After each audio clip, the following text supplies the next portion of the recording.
বাপরে বাপ, এই ঘুমটাই যত আপদের কারণ। সেই কখন ঘুমিয়েছি, ঘড়িতে অ্যালার্ম দিতেই ভুলে গেছি। দূর ছাই, এখন আমাকে মাশুল দিতে হবে। এই সময় নদী পার হওয়ার জন্য কোনো নৌকাও থাকবে কিনা সন্দেহ। নিজের সাথে এক মনে কথা বলতে বলতে আমি সামনে হেঁটে যাচ্ছি। এখন আমার একটাই লক্ষ্য, যে করেই হোক নদী পার হয়ে বড় লাইব্রেরিতে যাওয়া। সামনে পরীক্ষা, এর চিন্তায় মাথার কোনোভাবে ঠিক রাখা যাচ্ছে না। তার উপর আবার এমন বিপত্তি। ও, আপনাদেরকে তো আমার পরিচয়টাই দেওয়া হলো না। আমি শঙ্কর ঘোষ, আর 15 দিন পর উচ্চ মাধ্যমিক পরীক্ষা দেব। পড়ালেখা একটু ভালো হওয়ায় পুরো গ্রামের লোকজনের মুখে মুখেই আমার সুনাম। সেই সুনাম ধরে রাখতেই আমাকে এত কষ্ট করতে হচ্ছে।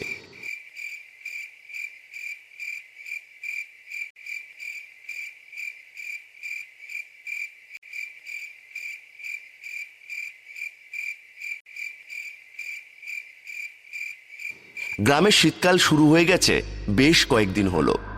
আর গ্রামের শীত মানেই সন্ধে হতেই রাতের আবহ শুরু হয়ে যাওয়া। হয়েছেও তাই। আশেপাশে একটা মানুষকেও দেখতে পাচ্ছি না।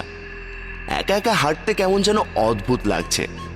এমন না যে গ্রামের রাস্তা দিয়ে আমি রাতের বেলা একা হাঁটি না, কিন্তু আজকের ব্যাপারটা আসলেই আলাদা। কেমন যেন মনে কুডাক দিচ্ছে। কিন্তু এসব চিন্তা করে থেমে গেলে চলবে না। এখন মাথা থেকে এ সমস্ত চিন্তা ঝেড়ে ফেলে আমাকে শুধু সামনের লক্ষ্যের দিকে তাকিয়ে থাকতে হবে। আশেপাশের কোনো কিছুকে তোয়াক্কা না করে সোজা হেঁটে যেতে লাগলাম। হাঁটতে হাঁটতে হঠাৎ আমি দেখতে পেলাম নদীর পাড়ের আগের বিশাল তালগাছটার উপরে কি যেন একটা বসে আছে। দূর থেকে মনে হলো কেউ সাদা চাদর গায়ে দিয়ে তালগাছের উপর বসে আমাকে আক্রোশ নিয়ে দেখছে। এবার আমি আর আমার আগের গতি ধরে রাখতে পারলাম না। ভয়ে আমার পুরো শরীর অসাড় হয়ে আসতে লাগলো। আমার মনে হচ্ছে সেই জিনিসটা যে কোনো সময় আমার উপর লাফিয়ে পড়তে পারে। আমি রীতিমতো ভয়ে কাঁপতে লাগলাম। ওটা কি গাছের উপর? হে বিধাতা, রক্ষা করো আমায়, রক্ষা করো। এক মনে বিধাতাকে ডাকতে ডাকতে হঠাৎ করেই বিধাতা যেন আমার কথা শুনলেন। আচমকা জোরে বাতাস হওয়ায় গাছের ওপর থাকা সাদা কাপড়টি মাটিতে এসে পড়ল। আমি দেখতে পেলাম এটা শুধুমাত্র একটা সাদা কাপড় ছাড়ার কিছুই না। নিজের বোকামির জন্য হেসে আমি নিজে নিজেই বললাম, আই কপাল, আমি কি জিনিসকে কি ভেবে বসেছিলাম। এটা তো সামান্য একটা চাদর, নিশ্চয়ই কারো বাড়ি থেকে ঝোড়ো বাতাসে উড়েই গাছের উপর এসে পড়েছিল।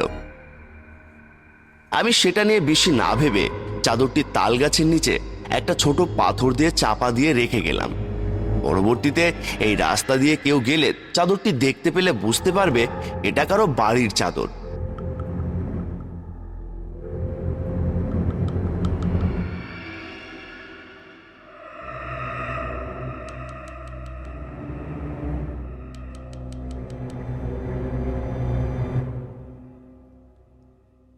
এখন এসব নিয়ে ভাবার আর সময় নেই আমার।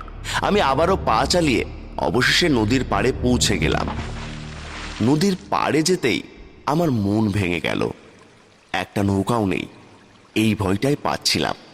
আমাদের গ্রামের সন্ধে হলেই সবাই খেয়া পারাপার বন্ধ করে রাখে, আবার ভোরবেলা যে যার কাজে ফিরে আসে। আমি তৃষ্ণার্ত কাকের মতো এদিক ওদিক ঘাড় ঘুরিয়ে তাকাতে থাকলাম, যদি ভাগ্যক্রমে কোনোভাবে কারো দেখা পাওয়া যায়। একসময় দেখতে পেলাম নদীর ঘাটে আরো কিছুটা দূরে এক মাঝি নৌকার উপর বসে আছে। আমার যেন ধরে প্রাণ ফিরে এলো। আমি পা চালিয়ে সেখানে পৌঁছতেই আবারও আমার মুখটা বিষণ্ণতায় ছেয়ে গেল। ইনি আমাদের গ্রামের খগেন মাঝি, যার নৌকায় সচরাচর কেউ ওঠে না।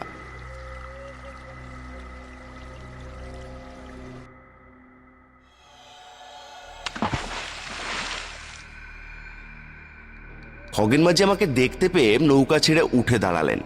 তিনি আমার দিকে কিছুটা এগিয়ে এসে বললেন, আরে শঙ্কর বাবা, তুমি এই ভর সন্ধ্যায় এখানে? আরে খগেন কাকু, আর বলবেন না, বেশ বিপদে পড়েছি। আমার এখন এই নদী পার হয়ে লাইব্রেরিতে যাওয়া খুবই দরকার। আশেপাশে তো আর কোনো নৌকাও নেই বাবা। তুমি চাইলে আমার নৌকায় পার হতে পারো। তার কথা শুনেই আমার মুখটা আরো মলিন হয়ে গেল। খগেন মাঝি আমার মুখের দিকে তাকিয়ে কিছুটা ইতস্তত হয়ে শুষ্ক হেসে বললেন, আচ্ছা বাবা থাক, তোমার যদি আপত্তি থাকে তাহলে তুমি আর আমার নৌকায় চড়ে যেও না। আসলে আশেপাশে কোনো নৌকো নেই তো, তাই বললাম আর কি। না কাকু, এমন কিছু না। না বাবা, আমি তো সবই জানি। তুমি আর আমায় মিথ্যে বলে সান্ত্বনা দিতে এসো না। খগেন কাকুর মুখ থেকে হঠাৎ এমন কথা শুনে আমার নিজের ভেতরেই কেমন জেদ চেপে বসলো। আমার মনে হলো খগেন কাকুর জীবনে ঘটে যাওয়া দুর্বিষহ ঘটনাটি এই নৌকায় চেপে যেতে যেতে শুনলেই ভালো হয়। কি এমন হয়েছিল যে মানুষ তার নৌকায় উঠতেই চায় না? আজ আমায় জানতেই হবে। লোকমুখে শুধু শুনেই এসেছি রাতের অন্ধকারে খগেন মাঝি নৌকায় চড়ে কোথাও না যেতে। এমনকি বাড়ি থেকে বেরোনোর সময়ও মা পই পই করে বারণ করে দিয়েছিলেন। কিন্তু আজ আর আমায় বসে থাকলে চলবে না। আমি বললাম, কাকু চলুন, আমিও তো মানুষের কথায় কান দিই না, আমাকে নদীর ওপারে নিয়ে চলুন। খগেন কাকু যেন আমার কথা বিশ্বাসই করতে চাইলেন না। তিনি আমতা আমতা করে বললেন, সত্যি বলছো বাবা? তুমি আমার নৌকোয় করে নদী পার হবে?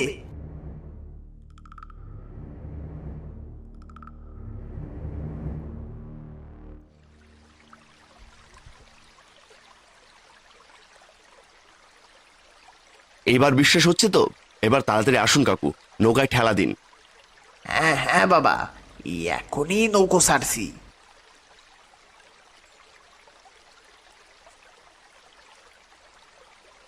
খগেন কাকু চার থেকে নৌকা ভাসিয়ে দিয়ে নিজে উঠে পড়লেন। এরপর নদীতে বৈঠা ফেলে ছলাৎ ছলাৎ আওয়াজ তুলে নৌকা ধীরে ধীরে সামনের দিকে এগিয়ে নিয়ে যেতে লাগলেন। সন্ধে কতটুকু হয়েছে তা বোঝার উপায় নেই। আশেপাশে শীতের আকাশে একটু একটু কুয়াশা দেখা যাচ্ছে। মনে হচ্ছে এখন সন্ধে কম, নিশুতি রাত বেশি। নদীর বুকে তোলা নৌকার ছলাৎ ছলাৎ আওয়াজ কেমন যেন এক মন মাতানো সুর তুলছে আমার মস্তিষ্কে। আমি চোখ বন্ধ করে হালকা শীত এবং সুরটি অনুভব করতে পারলাম। হঠাৎ আমার মনে হলো নৌকাটি কেমন যেন অস্বাভাবিকভাবে দুলছে। আমি আতঙ্কিত হয়ে খগেন কাকুর দিকে তাকিয়ে জিজ্ঞেস করলাম, কাকু কি হয়েছে? নৌকা এভাবে দুলছে কেন?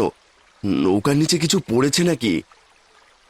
আমি দেখতে পেলাম খগেন কাকুর চোখ মুখে কেমন যেন ভয়ের ছাপ ফুটে উঠেছে। তিনি অপরাধীর মতো মুখ করে আমায় বললেন, বাবা আমায় ক্ষমা করে দাও, আমি তোমায় এই নৌকায় উঠতে চাইনি। কিন্তু এতদিন পর হঠাৎ আমার নৌকায় একজন উঠেছে দেখে আমি আর নিজের খুশি সামলাতে পারিনি। আমার তোমাকে আগেই বলা উচিত ছিল। খগেন কাকুর মুখ থেকে এমন অদ্ভুত কথাবার্তা শুনে আমি এক অজানা অশরীরীর ভয়ে সিঁটিয়ে উঠলাম।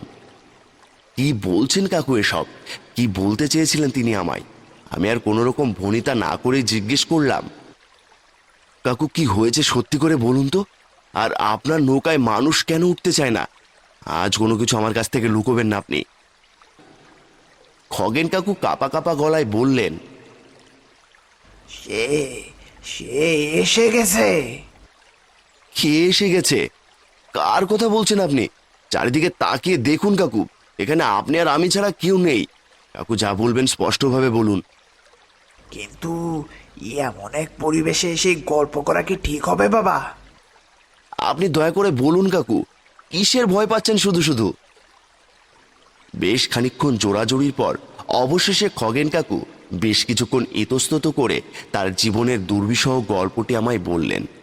পুরো গল্প শুনে আমার মনে হচ্ছিল সমস্ত কিছু যেন আমার চোখের সামনেই ঘটছে। আমি এই গ্রামে বেশ কয়েক বছর ধরে নৌকো চালাচ্ছি, এটা গ্রামের সবাই জানে। প্রথম প্রথম এই গ্রামে শুধুমাত্র আমি একাই ছিলাম যে মাঝির কাজ করতাম। সবাই আমাকে বিশ্বাস করে গভীর রাতেও আমার নৌকায় উঠে যাতায়াত করত। আজকে সন্ধ্যার মতো ওই কোনো এক শীতের সন্ধ্যায় আমি খেয়াঘাটে বসেছিলাম।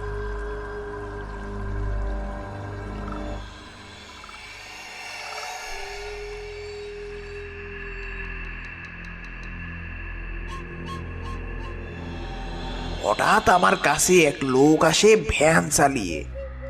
ধানের উপর সাদা চাদর দিয়ে কি যেন একটা ঢেকে রাখা। আকৃতি দেখে মনে হচ্ছে কারো লাশ ঢেকে রাখা হয়েছে। ভ্যান চালকটি আমার কাছে এসে দাঁড়িয়ে বলল, খগেনদা, এই লাশটা একটু নদী পার করে দিতে পারবে? নদীর ওই পারে কিছু লোক এসে এই লাশ নিয়ে যাবে।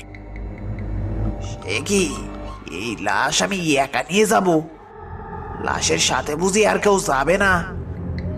না খগেনদা, আমাকে তো শুধু লাশ পৌঁছে দেওয়ার জন্যই বলা হয়েছে, বাকি কাজটুকু তোমার।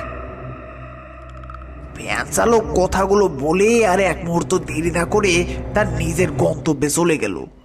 আমি পড়লাম বিপাকে। লাশের সাথে কেউ না গেলে যদি এই লাশ কোনো কারণে আমার দ্বারা ক্ষতিগ্রস্ত হয়, তখন তো দোষ আমার ঘাড়েই এসে পড়বে। তার উপর একাই লাশ নিয়ে যেতে আমার কেমন যেন গা ছমছম করছিল।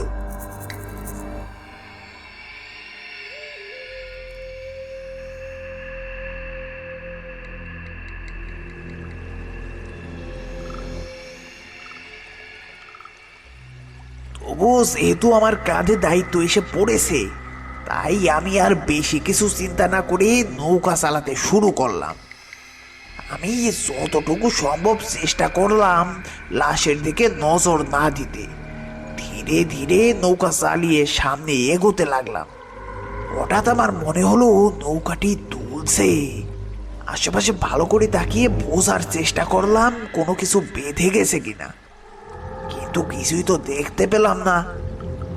একদম পরিষ্কার পানিতেই আমার নৌকাটি ভেসে যাচ্ছে, তবুও নৌকাটি দুলছেই।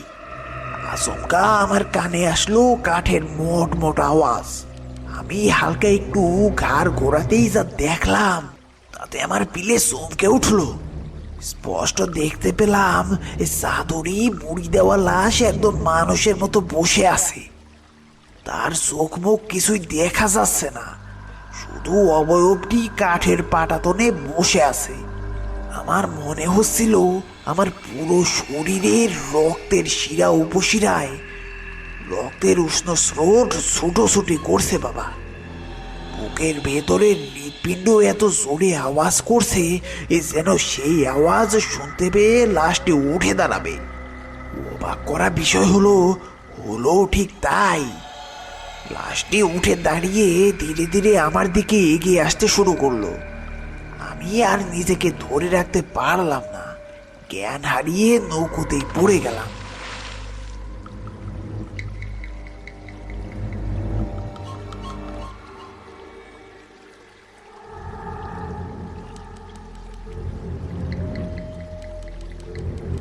আমি খগেন কাকুর দিকে বিস্ফারিত চোখে তাকিয়ে রইলাম। খগেন কাকু আমাকে এমন হতভম্ব দেখে বললেন, রাতের আধারে আমি এর জন্যই এই গল্পটি বলতে চাইনি।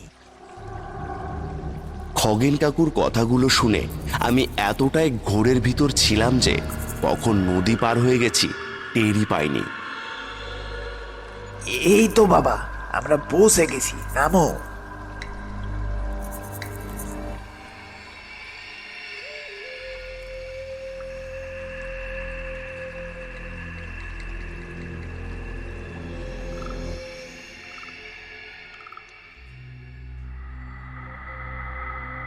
আমি নেমে ভাড়া মিটিয়ে সামনে দুপা এগোতেই হঠাৎ মনে পড়ল খগেন কাকুকে আরও একবার জিজ্ঞেস করা উচিত ক্লাসটির ব্যাপারে। তিনি পরবর্তীতে কোনো খোঁজ করেছিলেন কিনা। আমি ঘুরে তার দিকে তাকিয়ে এই প্রশ্নটি করতে যাব, তখনই আমার চোখে যা পড়ল তা দেখে আমার হাড় হিম হয়ে গেল। নৌকার পাটাতনে খগেন কাকু নেই। একটা সাদা চাদরে আবৃত কোনো অবয়ব বৈঠা চালিয়ে নদীর ওপারে চলে যাচ্ছে। আমার বাকশক্তি বন্ধ হয়ে গেল, আর এক মুহূর্ত সেখানে দাঁড়ালাম না। ঘুরে দাঁড়িয়ে মনে মনে বিধাতার নাম জপতে জপতে আমি ছুটতে লাগলাম। দরকার হলে আজকে রাতটা লাইব্রেরির বেঞ্চে কাটিয়ে দেব, তবুও বাড়ি ফেরার কথা মাথায় আনবো না। আর কোনোদিন রাতের আধারে নৌকা পার হওয়ার কথা চিন্তাও করব না।